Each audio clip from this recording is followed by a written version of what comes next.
ಇನ್ನು ದೆಹಲಿಯಲ್ಲಿ ಉಪಮುಖ್ಯಮಂತ್ರಿ ಡಿ ಕೆ ಶಿವಕುಮಾರ್ ಮತ್ತೆ ಮಾತನಾಡಿದ್ದಾರೆ. ಮಲ್ಲಿಕಾರ್ಜುನ್ ಖರ್ಗೆ ಅವರನ್ನು ಭೇಟಿಯಾಗಿದ್ದಿರಬಹುದು, ನಡೀತಾ ಇರುವಂತಹ ಆಂತರಿಕ ಬೆಳವಣಿಗೆಗಳಿರಬಹುದು, ಇದರ ಬಗ್ಗೆ ಅವರು ಪ್ರತಿಕ್ರಿಯಿಸಿದ್ದಾರೆ. ಪಕ್ಷದ ವಿಚಾರ ಚರ್ಚೆಯಾಗಿದೆ, ಯಾವ ಗರಿಯೂ ಇಲ್ಲ. ರಾಷ್ಟ್ರಾಧ್ಯಕ್ಷ ಮತ್ತು ರಾಜ್ಯಾಧ್ಯಕ್ಷ ಭೇಟಿಯಾಗೋದು ಸಹಜ, ವಿಶೇಷ ಏನಿಲ್ಲ ಖರ್ಗೆ ಅವರನ್ನು ಭೇಟಿಯಾಗಿರೋ ವಿಚಾರದಲ್ಲಿ ಅಂತ ಡಿ ಕೆ ಶಿವಕುಮಾರ್ ಹೇಳ್ಕೊಂಡಿದ್ದಾರೆ. ಪಕ್ಷ ಇದ್ರೆ ನಾವು ಮತ್ತು ನೀವು ಎಲ್ಲರೂ ಕೂಡ ಯಾವ ವಿಚಾರವೂ ಕೂಡ ಚರ್ಚೆ ಆಗಿಲ್ಲ. ಪ್ರಧಾನಿ ಭೇಟಿ ವೇಳೆ ಜಲ ಯೋಜನೆಗಳ ಬಗ್ಗೆ ಚರ್ಚೆ ಆಗುತ್ತೆ, ನಾವು ಮನವಿ ಸಿದ್ಧಪಡಿಸಿ ಸಿಎಂಗೆ ಕೊಟ್ಟಿದ್ದೀವಿ ಅಂತ ಡಿ ಕೆ ಶಿವಕುಮಾರ್ ಹೇಳಿದ್ದಾರೆ.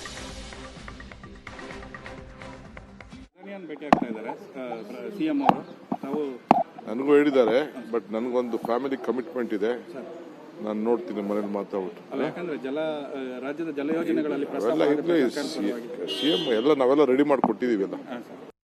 ಸರ್, ಇವತ್ತು ಪ್ರಧಾನಿಯನ್ನು ಭೇಟಿ ಆಗ್ತಾ ಇದ್ದಾರೆ ಸಿಎಂ ಅವರು. ತಾವು ನನಗೂ ಹೇಳಿದ್ದಾರೆ, ಬಟ್ ನನಗೊಂದು ಫ್ಯಾಮಿಲಿ ಕಮಿಟ್ಮೆಂಟ್ ಇದೆ, ನಾನು ನೋಡ್ತೀನಿ ಮನೇಲಿ ಮಾತಾಡ್ಬಿಟ್ಟು. ಯಾಕಂದ್ರೆ ರಾಜ್ಯದ ಜಲ ಯೋಜನೆಗಳಲ್ಲಿ ಸಿಎಂ ಎಲ್ಲ ನಾವೆಲ್ಲ ರೆಡಿ ಮಾಡಿ ಕೊಟ್ಟಿದ್ದೀವಿ ಎಲ್ಲ. ಸರ್, ಇವತ್ತು ಪ್ರಧಾನಿಯನ್ನು ಭೇಟಿ ಆಗ್ತಾ ಇದ್ದಾರೆ ಸಿಎಂ ಅವರು. ತಾವು ನನಗೂ ಹೇಳಿದ್ದಾರೆ, ಬಟ್ ನನಗೊಂದು ಫ್ಯಾಮಿಲಿ ಕಮಿಟ್ಮೆಂಟ್ ಇದೆ. ಸಚಿವ ಸಂಪುಟ ಪುನರ್ರಚನೆಯ ವಿಚಾರಕ್ಕೆ ಸಂಬಂಧಿಸಿದಂತೆ ಡಾಕ್ಟರ್ ಜಿ ಪರಮೇಶ್ವರ್ ಕೂಡ ಮಾತನಾಡಿದ್ದಾರೆ. ನಾನು ನನ್ನ ಖಾತೆ ಬದಲಾವಣೆ ಮಾಡಬೇಕು ಅಂತ ಕೇಳಿಲ್ಲ, ನಾನು ಖಾತೆ ಬದಲಾವಣೆಯ ಪ್ರಸ್ತಾವನೆಯನ್ನೇ ಇಟ್ಟಿಲ್ಲ ಅಂತ ತುಮಕೂರಲ್ಲಿ ಗೃಹ ಸಚಿವ ಡಾಕ್ಟರ್ ಜಿ ಪರಮೇಶ್ವರ್ ಮಾತನಾಡಿದ್ದಾರೆ. ರಾಜ್ಯದಲ್ಲಿ ನವೆಂಬರ್ ಕ್ರಾಂತಿ ಅನ್ನೋದು ನನಗೆ ಗೊತ್ತಿಲ್ಲ, ಮೊದಲನೇದಾಗಿ ಸಂಪುಟ ಪುನರ್ರಚನೆ ಆಗಬೇಕು, ಖಾತೆ ಬದಲಾವಣೆ ಆಗತ್ತೆ ಅನ್ನೋ ಸಂದರ್ಭ ಬರಬೇಕು ಅಂತ ಮಾತನಾಡಿದ್ದಾರೆ. ಮೊದಲನೇದಾಗಿ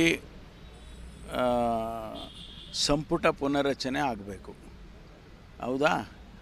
ಆಗ ಖಾತೆಗಳು ಬದಲಾವಣೆ ಆಗ್ತವೆ ಅನ್ನೋ ಸಂದರ್ಭ ಬರಬೇಕು. ಬಂದಾಗ ನನಗೇನಾದರೂ ಪೊಲೀಸ್ ಇಲಾಖೆ ಮೇಲೆ ಕೋಪ ಇದ್ದರೆ ಅಥವಾ ಇಷ್ಟ ಇಲ್ಲದೆ ಇದ್ದರೆ ಕೇಳಬೇಕು. ಇವ್ಯಾವೂ ನಡೆದಿಲ್ಲಲ್ಲ, ಇದ್ಯಾವೂ ನಡೆದಿಲ್ಲ, ಇದ್ಯಾವುದೂ ನಡೆದಿಲ್ಲ. ಬಿಹಾರ್ ಚುನಾವಣೆ ಬಳಿಕ ಕ್ರಾಂತಿ ಏನಾಗಲ್ವ ಸರ್? ರಾಮಲಿಂಗ ಅವರು ಯಾಕೆ ಕ್ರಾಂತಿ ಇಲ್ಲ ಅಂತ ಹೇಳಿದ್ದಾರೆ. ನಿಮಗೆ ಕ್ರಾಂತಿ ಹೇಳಿದವರೇ ಗೊತ್ತಿಲ್ಲಪ್ಪ, ಅದು ಏನು ಕ್ರಾಂತಿ ಅನ್ನೋದೇ ಗೊತ್ತಿಲ್ಲ ನಮಗೆ, ಗೊತ್ತಿಲ್ಲಲ್ಲ. ನೋಡಿ, ನಿಮಗೆ ಗೊತ್ತಿದೆ ಅಲ್ಲ, ನೀವೇ ನಮ್ಮನ್ನು ಕೇಳ್ತೀರ ಸರ್. ಪೊಲೀಸ್ ಇಲಾಖೆಯಲ್ಲಿ ಇನ್ನು ಸಿಎಂ ಆಪ್ತ ವಲಯದಲ್ಲಿ ಗುರುತಿಸಿಕೊಂಡಿರುವಂಥ ಸಚಿವ ಡಾಕ್ಟರ್ ಮಹದೇವಪ್ಪ ಕೂಡ ಮಾತನಾಡಿದ್ದಾರೆ. ದೆಹಲಿಗೆ ಹೋದಾಗ ಹೈಕಮಾಂಡ್ ಭೇಟಿಯಾಗೋದು ಸಹಜ, ಅದು ವಾಡಿಕೆ. ಸಿಎಂ ಕೂಡ ಎಐಸಿಸಿ ಅಧ್ಯಕ್ಷ ಖರ್ಗೆ ಅವರನ್ನು ಭೇಟಿಯಾಗಲಿದ್ದಾರೆ ಅಂತ ಎಚ್ ಸಿ ಮಹದೇವಪ್ಪ ಮಾತನಾಡಿದ್ದಾರೆ. ಭೇಟಿಯಾದಾಗ ರಾಜಕೀಯ ಮತ್ತು ಆಡಳಿತದ ಬಗ್ಗೆ ಚರ್ಚೆ ಆಗುತ್ತೆ. ಡಿಕೆಶಿ ನಾಯಕತ್ವದ ಬದಲಾವಣೆಯ ಪಟ್ಟು ಹಿಡಿದವರು ನನಗೆ ಗೊತ್ತಿಲ್ಲ, ಸಚಿವ ಸಂಪುಟ ಪುನರ್ರಚನೆ ಹೈಕಮಾಂಡ್ ನಾಯಕರಿಗೆ ಗೊತ್ತಿದೆ ಅಂತ ಮಹದೇವಪ್ಪ ಮಾತನಾಡಿದ್ದಾರೆ.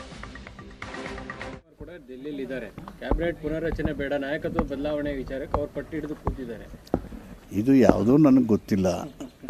ಡಿ ಕೆ ಶಿವಕುಮಾರ್ ನಮ್ಮ ಪಕ್ಷದ ಅಧ್ಯಕ್ಷರು, ಪಕ್ಷದ ಆಗುವುಗಳ ಬಗ್ಗೆ, ಸರ್ಕಾರ ಚೆನ್ನಾಗಿ ನಡೆದ ಬಗ್ಗೆ, stable and able governance and ಗೌರ್ಮೆಂಟಿಗೆ ಎಲ್ರಿಗೂ ಕಾಳಜಿ ಇದೆ. ಅದಾಗಬೇಕಾದ್ರೆ ಏನು ಮಾಡಬೇಕು ಅಂತ ಹೈಕಮಾಂಡು, ಮುಖ್ಯಮಂತ್ರಿಗಳು, ಪಾರ್ಟಿ ಅಧ್ಯಕ್ಷರು ಎಲ್ಲ ಸೇರಿ ತೀರ್ಮಾನ ಮಾಡ್ತಾರೆ. ನೋಡಿ, ಕಾಂಗ್ರೆಸ್ ಪಕ್ಷದಲ್ಲಿ ಕಳೆದ 50 ವರ್ಷದಿಂದ ನನ್ನ ತಂದೆ, ನನ್ನ ತಾಯಿ, ನಾನು ಬದ್ದಾಗ ಒಂದು ಬುನಾದಿಯಾಗಿ ಕಾಂಗ್ರೆಸ್ ಪಕ್ಷದಲ್ಲಿ ನಾವು ಇದ್ದೀವಿ. ಕಾಂಗ್ರೆಸ್ ಪಕ್ಷದಲ್ಲಿ ಸೇವೆ ಸಲ್ಲಿಸಿದ್ದೀವಿ, ಅದಕ್ಕೆ ನಮ್ಮನ್ನು ಗುರುತಿಸಿ ಅಂತ ಕೇಳ್ಕೊಂಡಿದ್ದೀವಿ ಅಷ್ಟೇ.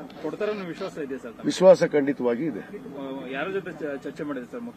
ಮುಖ್ಯಮಂತ್ರಿಗಳು, ಉಪಮುಖ್ಯಮಂತ್ರಿಗಳು, ನಮ್ಮ ಏನು ಎಐಸಿಸಿಯ ಜನರಲ್ ಸೆಕ್ರೆಟರಿ ಇದ್ದಾರೆ ಕೆ.ಸಿ. ವೇಣುಗೋಪಾಲ್ ಅವರು, ರಣದೀಪ್ ಸಿಂಗ್ ಸುರ್ಜೇವಾಲಾ ಅವರು, ಎಲ್ಲರಿಗೂ ವಿನಂತಿ ಮಾಡ್ಕೊಂಡಿದ್ದೀವಿ. ಖರ್ಗೆ ಅವ್ರಿಗೂ ವಿನಂತಿ ಮಾಡ್ಕೊಂಡಿದ್ದೀವಿ.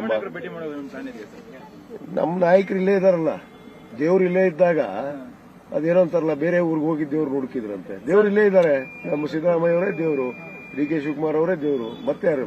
ಬೇಡಿಕೆಗಳು ಇರ್ತಾವೆ, ಬೇಡಿಕೆಗಳು ಇದ್ದ ತಕ್ಷಣ ಅವಕಾಶಗಳು ಕೊಟ್ಟಿದಾರಲ್ಲ, ಸಮಾನವಾಗಿ ಎಲ್ಲರಿಗೂ ಸ್ಥಾನಮಾನಗಳನ್ನ ನಮ್ಮ ಸರ್ಕಾರ ನೀಡಿದೆ, ನಮ್ಮ ಪಕ್ಷ ನೀಡಿದೆ. ವ್ಯತ್ಯಾಸಗಳು ಏನಿಲ್ಲ, ಸಹಜವಾಗಿ ಎಲ್ಲರೂ ಆಗ್ಬೇಕು ಅನ್ನೋದು ಆಸೆ ಅಷ್ಟೇ, ಆಗ್ಬೇಕು ಅನ್ನೋದು ಎಲ್ಲರಿಗೂ ಇರುತ್ತೆ.